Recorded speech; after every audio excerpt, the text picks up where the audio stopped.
Hello दोस्तों, नमस्ते प्रणाम। मैं आप सबकी ललिता मिश्रा अपने यूट्यूब चैनल ललिता देहाती गीत में आप सबका स्वागत करती हूँ, अभिनंदन वंदन करती हूँ, नमस्ते प्रणाम करती हूँ। तो आप लोग को एक बहुत ही प्यारा, बहुत ही अच्छा पति पत्नी का नोक झोंक भरा चुटकुला नाच गीत सुनाऊंगी। तो आप लोग सुनिएगा और कमेंट बॉक्स में जरूर बताना कैसा लगा आप लोग को यह गाना। और अपना प्यार दुलार आशीर्वाद अपनी छोटी बहन पर बनाइएगा और इस वीडियो पर बनाइएगा, ताकि आप सबके बीच में हम भी बने रहें। हर हर महादेव। जीव का जंजाल हो का मन साड़ी लाया रजऊ, जीव का जंजाल हो का मन साड़ी लाया पियवा, जीव का जंजाल हो का मन साड़ी लाया सैया, सड़िया पहिर मैं बागों में गईली, सड़िया पहिर मैं बागों में गईली, मलिया का लड़का बोले बीबी हमार हो कमना साड़ी लाया रजऊ,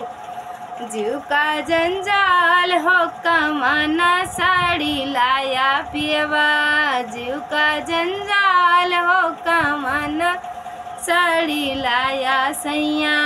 सड़िया पहिर मैं कुआनों पे गईली, सड़िया पहिर मैं कुआनों पे गईली, कहरा का लड़का बोले बीबी हमार हो कमन साड़ी लाया रजऊ, जीव का जंजाल हो कमन साड़ी लाया पियवा, जीव का जंजाल हो कमन साड़ी लाया सैया, सड़िया पहिरे माए सड़कों पे गईली, सड़िया पहिर माए सड़कों पे गईली, ड्राइवर का लड़का बोले बीबी हमार हो कमन साड़ी लाया रजऊ, जीव का जंजाल हो कमन साड़ी लाया पियवा, जीव का जंजाल हो कमन साड़ी लाया राजा,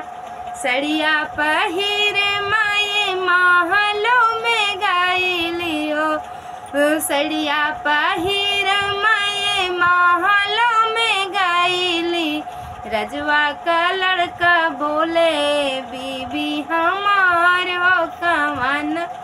साड़ी लाया रजऊ, जीव का जंजाल हो कमन साड़ी लाया रजऊ,